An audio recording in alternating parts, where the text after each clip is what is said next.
third party can verify it without involvement of a centralized authority that validates it for you. Because right now, a university sort of validates a degree. But if we were to deploy it on Ethereum, any third party throughout the world can check and see if it's valid or not. Okay. So you start thinking about the use case based on like just the core, like what is the data structure. Okay. So I guess that we start from the fact that we have with the blockchain a new form of data structure has been created, and the use case is just I'm just trying to sum up for myself. But the use cases just lie in what can be done and what works well with immutable kind of data and public kind of data. Okay. Exactly. Let me actually find a really cool resource that I found. I studied CS 185C in college, which basically went over introduction to blockchain and cryptocurrencies. Let me see if I can find it. That's such a weird thing, knowing that some colleges are actually caring about it. Oh, we did it in 2019, so... 2019, wow, that's like... Wow.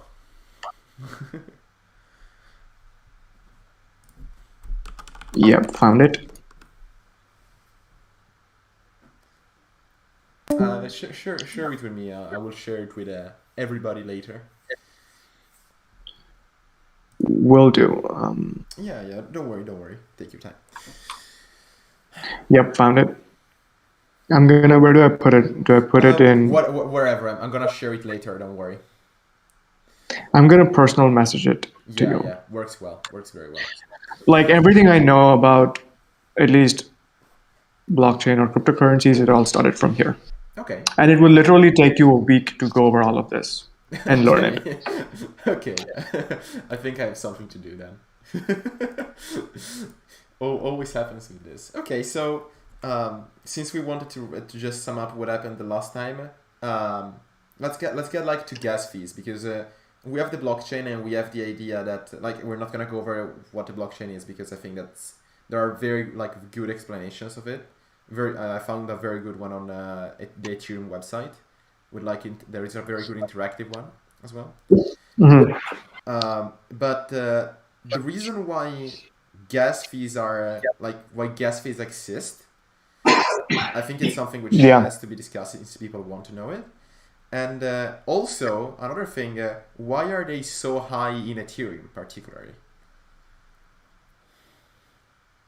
Yeah, so let's start from the beginning as to what are gas fees, right? And gas fees are fees that you reward miners for validating transactions in a block. So once they get added, there's a new block has been mined every time, and then there's different areas of research like block finality and how do you sort of get better efficiency around validating these transactions, which again falls under different consensus modes as we discussed last time. But essentially, gas fees are fees that you provide miners for validating the transaction. Okay. Right? And these fees are high, similar to the Uber example I gave you. Mm-hmm. If there's a lot of congestion in the network, there's something called surge pricing. And for miners to be able to verify these transactions, there's a certain amount of fee that you provide them. Oftentimes, when the network is quite busy, you provide them a higher fee, which is why they're high usually. Okay. I think that is the nature of the way consensus mode of proof of work works, which is how you provide computational resource as a form of verification for validating these transactions, which is why we have a lot of these mining farms. But computational resources are limited, and they're often like sort of monopolized by centralized entities like mining farms that do this at a much more like commercialized scale. Which is why proof of stake is kind of different and exciting, because it offers a new way of thinking about consensus modes and seeing if we can validate transactions more efficiently, where you sort of stake it to a delegate, and then those people are sort of who validate these transactions and sort of operate in a different way than proof of work, and that's essentially how these fees are calculated. Would you mind going over a little bit, like in short, what the concept of staking is, since you mentioned it? Yeah, so there's different ways of looking at staking. Like if you look at staking as a definition in DeFi, it sort of stands for staking tokens for rewards or otherwise known as yield farming. But in proof of stake, the way it's a consensus mechanism, and a consensus mechanism is often deduced from like achieving consensus from a series of nodes in a network in a trustless way. And the way you do this is, like I said, you select delegates or validators in proportion sort of to the quantity of their like tokens that are staked with associated like crypto. In Ethereum, it's going to be ETH, and those people have sort of different incentive mechanisms to validate these transactions, and it sort of affects like different energy consumptions, but just more efficient way of achieving consensus in a formulaic way. Okay, okay, makes sense. Makes sense. Thanks a Yeah, lot for that. Thanks a lot for that. And yeah. so, um, I just want to go over a bunch of general questions because I think that we can get like a bunch of very good topics out of them. One of them was Mm-hmm. so we discussed about so we said that like as the blockchain we can look at it as a data structure and we can look at it Mm-hmm. as a tree. And one question which comes up is okay. We talked about using these transactions to actually like make a machine, make a computer, make logic, and using these transactions to do, for example, in Ethereum, what is called the Ethereum virtual machine to execute code, etc., etc., etc. One Mm-hmm. concept which has always sort of which I've always wondered is how do you publish what is called a smart contract, and how do people use it? Because like for Yeah, so applications, okay, okay, smart. go for it, go for it. Yeah, so what the EVM does is it stores state on the network. That it compiles and stores state on the network. The goal of smart contracts is to write a bunch of code that has a logic that sort of you want it to be operated as, and store the resultant state on the network. And it essentially like it converts into compiled bytecode, which is whenever you compile any smart contract, it results in something called a bytecode, which is what the EVM understands, Mm-hmm. and you feed that bytecode to EVM, which ultimately stores the state on the network, which can be tampered with later. So that is sort of the way it works. Solidity is just an overlaying language on top of the EVM that is much more readable, that we can write applications on. But there's different ones too, like Viper. And so like in like very practical manner, I write my code in Solidity, I write my logic in Solidity, I write my code for my application and everything. What do I do to publish it, like to get people to use it? Yeah, so it's deployed as in Ethereum. There's two different ways. There's contract addresses and there's externally owned accounts, EOAs. And these contract addresses are addresses of apps that you've written in Solidity and deployed on Ethereum, and which means it's now public. So all the public functions can be called by anybody and interacted with. So anybody in the network can use your contract, including yourself, given that these functions are public and variables are public. Okay. There can be private ones too. So you can somehow prevent it, but um, yeah. Okay. Okay. Fair. Thanks a lot. And so this is a short question, but if you get your application and you get your code on the chain, technically, like your code is literally open source, right? Because everyone can see it, everyone can see all of it. And my question is, uh, first, if it is that way, so if it actually is, Mhm. everything is shown, and second of all, is okay, how do you store private data? And if you do, like, do you actually store private data? Yeah, I mean, you can store private data. Yeah, you can technically store private data. It's just the variable in the smart contract has listed it private, and you can pass in something called message.value into the payload.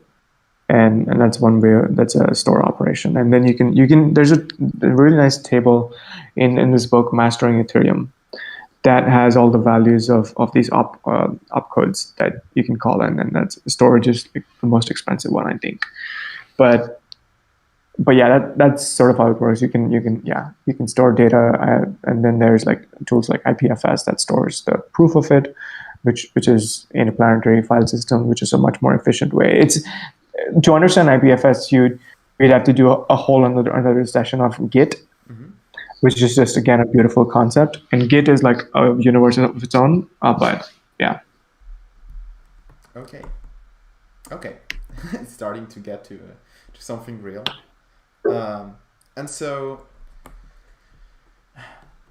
is there any sort of when you make an application, do you hold any sort of database on the blockchain, or do you use like external databases to hold the data? Like, do you just use the blockchain itself to store data, or do you do it on other sources, platforms?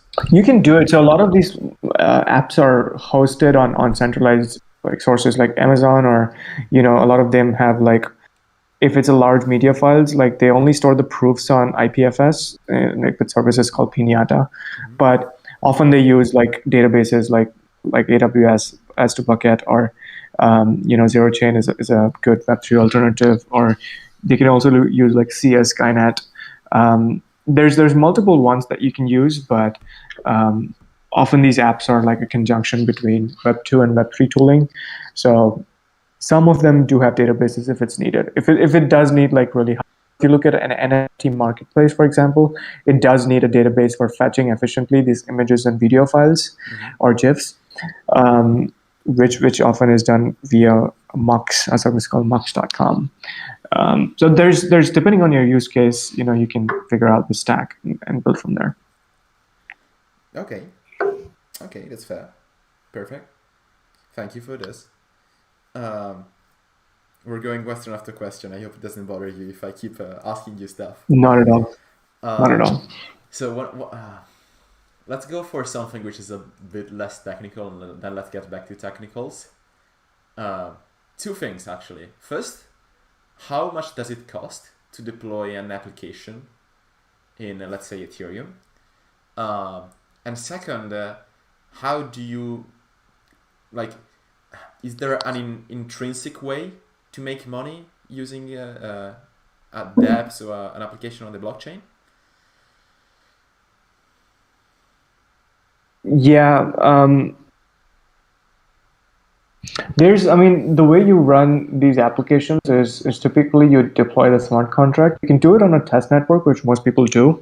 There's this faucets where you can get test ETH, and you can then deploy it on services like Vercel or Netlify, and you can start testing a front end, which sort of calls these smart contract functions, where you import the bytecode and APIs, and you can just start calling these functions and see how it all, and you can deploy it so people can start using them. So Vercel is, I think, the most commonly used one. Even we use Vercel. What is like the average cost of doing so? Vercel costs about like $20 a month if you get the premium tier.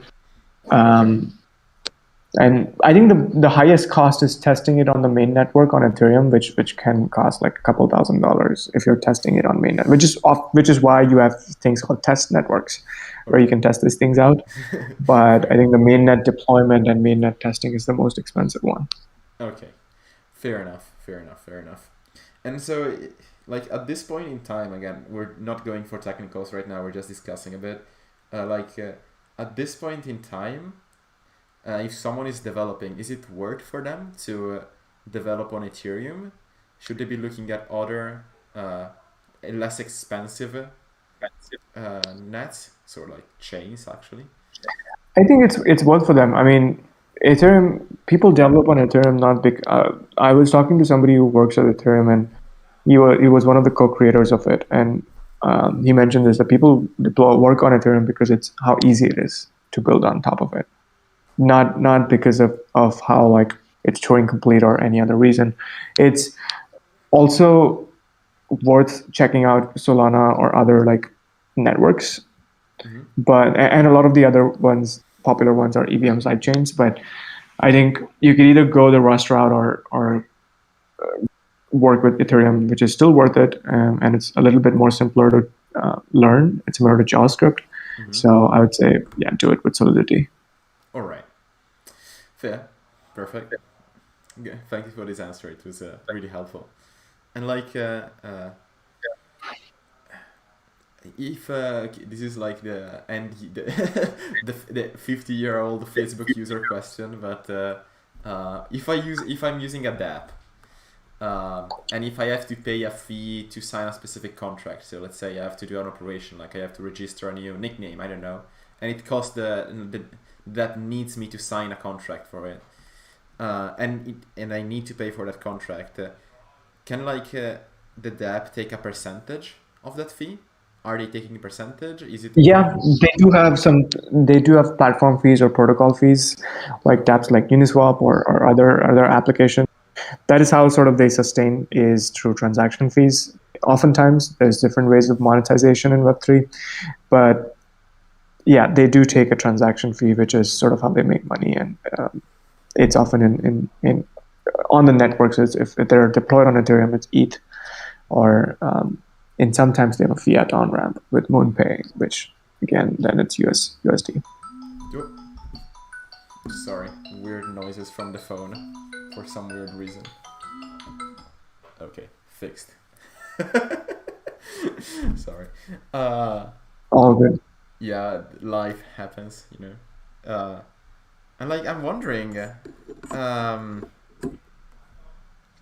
you mentioned it. Like, you can do a quick list of it, or if you care more, you can expand on it. But what are some of these like monetization methods on Web3 in general? Yeah, I think the most common one is transaction fees, where they take a small percentage, like 2 or 3% or 2.5% of the fees that are sort of accrued, or there's like other ways where they do it via their own platform token, which if you've seen Variable is doing, or even they give out rewards with these tokens for using the platform. So I think platform fees is the most like common one. There's more intricate ways on how these platform fees are calculated. Like if you look at a project like Rari Capital, they have withdraw fees when the yield is accrued and you withdraw your funds. So there's different ways of doing that. Coinbase has it even in a similar way. But depending on the project you're using, transaction fees seems to be very straightforward way of monetizing. There's other ways. With Axie Infinity, there's sort of, you have to buy an NFT or a ticket, which comes under this idea of play to earn, almost like points in a game. Where if you're playing a game, how do you buy items? You can either earn those points and unlock these items, or you can straight up buy it. So if you think of it in those terms, and assume that every transaction, how does that monetization look like? So either tickets with NFT or membership. It could be platform tokens or community tokens, or it could be transaction fees. Yeah. Okay. No. I mean, it's much better to hear this stuff than to hear advertisement.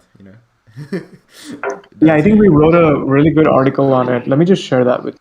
Yeah, go for it. Share everything. I'm gonna share everything back to people.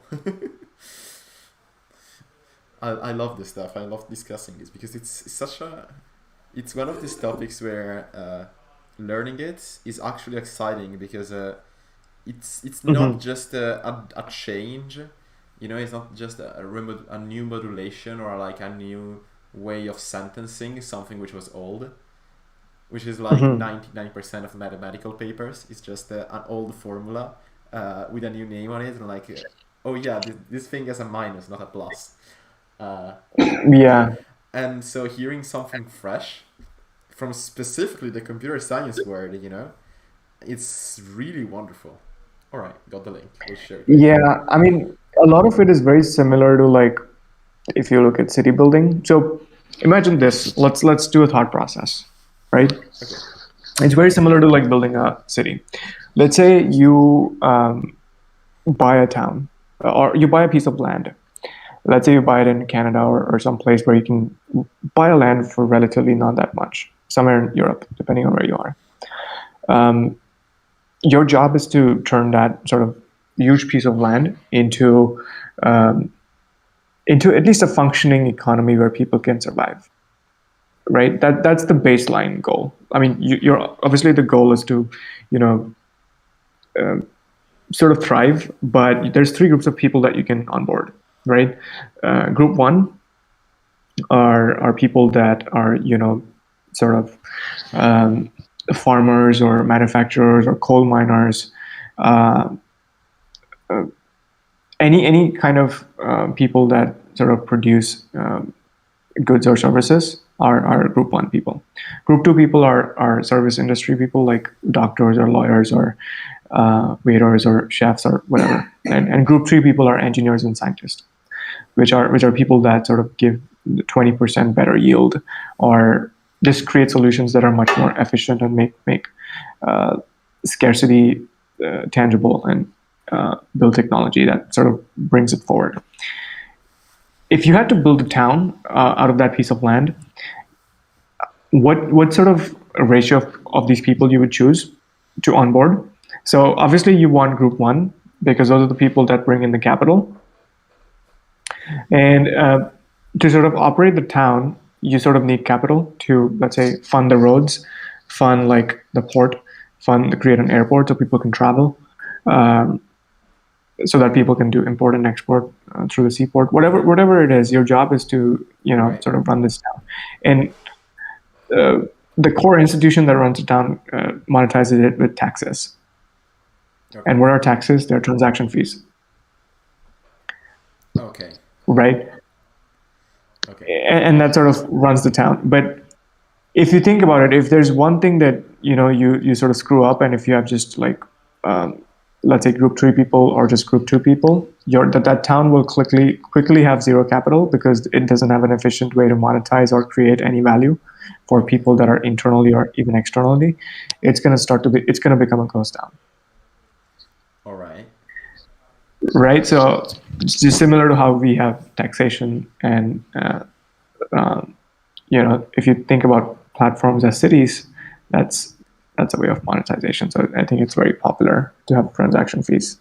All right. Wow, this makes a lot of sense.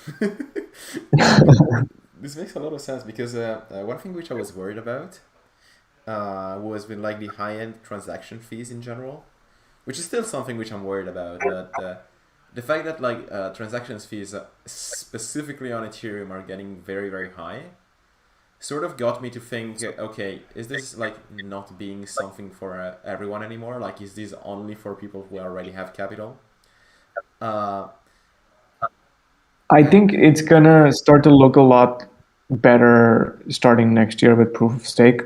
okay, I genuinely think that because the sort of mindfuck here is that L2s will start to look a lot like L1s, and L1s will start to look like an L2. So I don't know. I just to mean, make the people who actually did not just to make the people who did not understand anything about Ethereum just not understand more about it. I'm great. yeah. Okay, okay. I will stay updated with it because it's truly interesting and it's much more. Don't say it to the guys who are like majoring at my mathematical school, but like it's much more interesting than machine learning. I'm sorry. Yeah. All right. I think we can go with like the last thing, then we can like really wrap it up. But like, thank you already Oh for yeah. this. I mean, any questions? No, like no limits. So you talked about it, and I guess that if someone is just gonna randomly click on this and be like, what are you talking about? It's gonna be excited, but like, what are NFTs? Why do they exist? Why do they work? What's the reason behind them? Yada yada yada. So they're basically just uniquely verifiable information or data or pieces of information on the internet, and like it says, it's unique and it's verifiable. And we do have a lot of information already on the internet that's somewhat verifiable, but it opens up new opportunities for people to like have true ownership that they are the rightful owners or creators of this form of media. And there's a lot of like interesting copyrights and sort of rights around people that are creating these media, because it's really easy to like screenshot or duplicate it. But B, it's interesting to see what these NFTs can unlock, which oftentimes they're used as community memberships or even as collectible art. But almost like how we attribute value to paper and call it money, we're going to attribute value to information and call it NFTs. So Okay. that's probably a one way to look at it. But yeah, to maybe sum it up in very simple words. And what are like some possibilities? Let's go like beyond art. Let's not stop at just art, because you mentioned them. I think that you have some ideas about it. I think, yeah, I mean, any form of information or media, like back in the day, you could own, or you could subscribe to, even today you could subscribe to newsletters like Substack, Mm-hmm. and you would subscribe to an entire newsletter.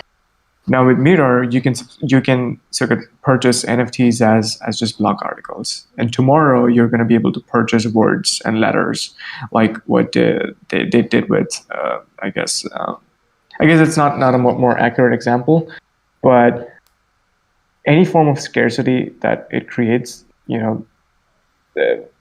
it's a way of like signaling status and wealth. In the real world, physical assets, like buying an expensive house or a car, are way to signal status and wealth. But if we are increasingly living in like a digital world, how do you signal status and wealth in like on the internet? And NFTs, given that they can be used as a scarce resource, and you can artificially create scarcity around it, they're used currently as a way to signal status and wealth.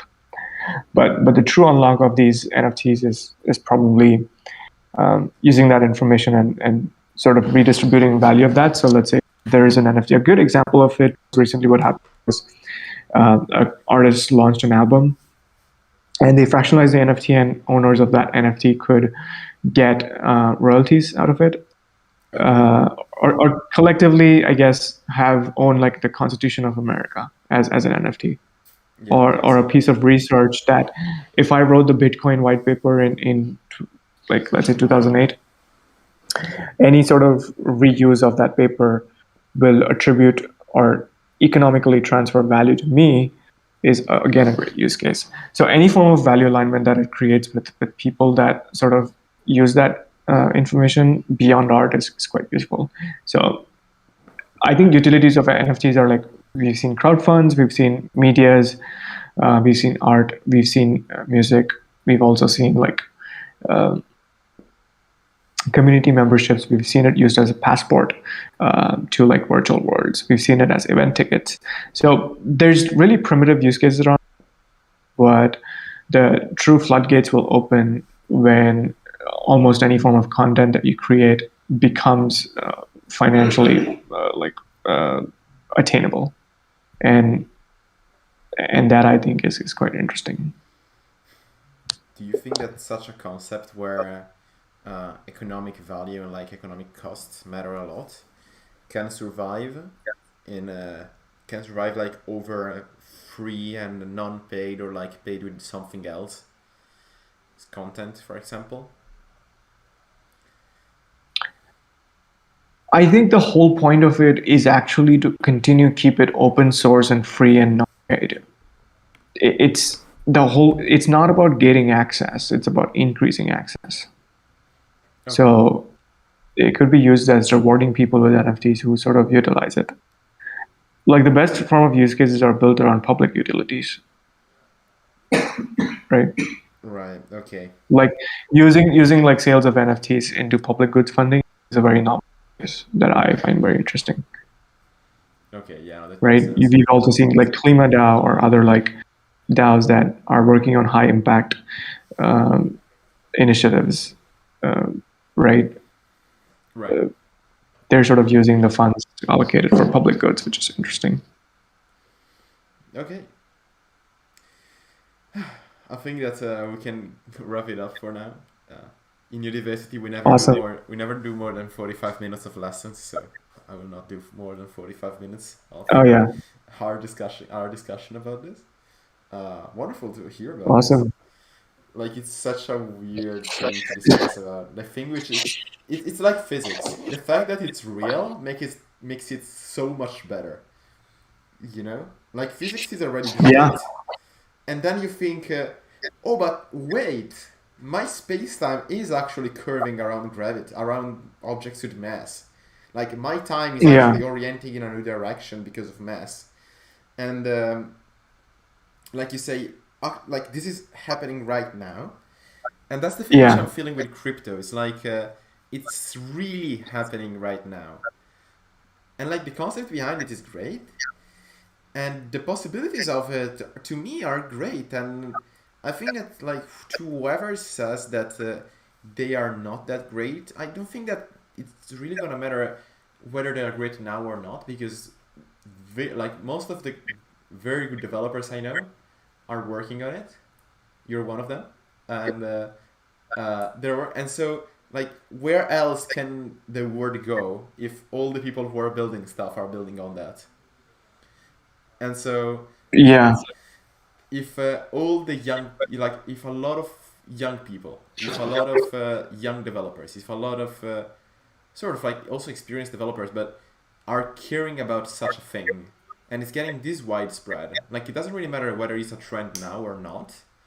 I honestly believe that the fact that there are so many people working on it uh, is gonna make it like work, and it's gonna make it a useful thing that no matter if there is hype now or there is not hype now or whatever it is. Like I just think that people building on it and increasingly like interest increasing in it due to building, not due to the prices, are going to make it something for the new world. And like as you were saying, um, validating I don't know, like validating education. You know, you have right now you have degrees, but like your degree is a piece of paper, and if you don't ask a university, it's false, basically. Um, your identity is also sort of a piece of paper until you go to your country. Okay, now we have some sort yeah, of yeah, like in Europe we have some databases which have like a general database of all the IDs, and like you can check if something is true, but again, very centralized, can stop working at any time. And the fact with the blockchain is that like even if it stops working, like even if everyone stops caring about it, it's still gonna be there. Like you can't really remove it completely anymore, right? And so yeah, and yeah. I think, I mean, there's just so many use cases around identity, and there's open like um, Ethereum improvement proposals on GitHub that you can browse through. It's just a full list of like interesting world of like where Ethereum is going. And yeah, all right, thanks a lot for your time. And if we can thank talk you. another time, I would love to discuss a bit about like other blockchains. Because like I think that there are some very interesting concepts. Just the concept of them, not really going into technicals. But like, Mhm. I do not know if you heard about IOTA, for example. IOTA. IOTA, yeah, It's in another the very weird. beginning, yeah, It's a very weird concept as well. They're like, instead of using a blockchain, they use what's called a tangle. So they have, instead of like extended proof of work, everyone does its own proof of work and validates its own right, transaction. And the idea is that like you're not distributing the whole entire blockchain to everybody every single time. You're just creating a network between people. Like every time a transaction is validated, a specific amount of transactions behind it are covered with them. I'm very like another very complicated thing, but it's super cool to just see so many ideas going into this. Like we begin with. I think that we begin with Web3 just being people thinking about Ethereum, and then the concept of it can go in so many different directions. Like it's not just limited to what you can build with Ethereum, which is already a lot, but it's just the whole mindset behind it, which can be phenomenal. All right. yeah. Thanks a lot, Jenil. Uh, Anytime. let me close this up. I hope that it will help as much people as possible, and I hope it will get someone interested into it. Let me end it. If anyone has a question, because I see that some people are following us on YouTube, that's wonderful. If anyone has a question, just shoot me a DM. Cool. You can come on Discord. There is a link below. You can just send me a message, and I'll spam Janil's messages and get you a question. All right. Perfect. Let me end this thing.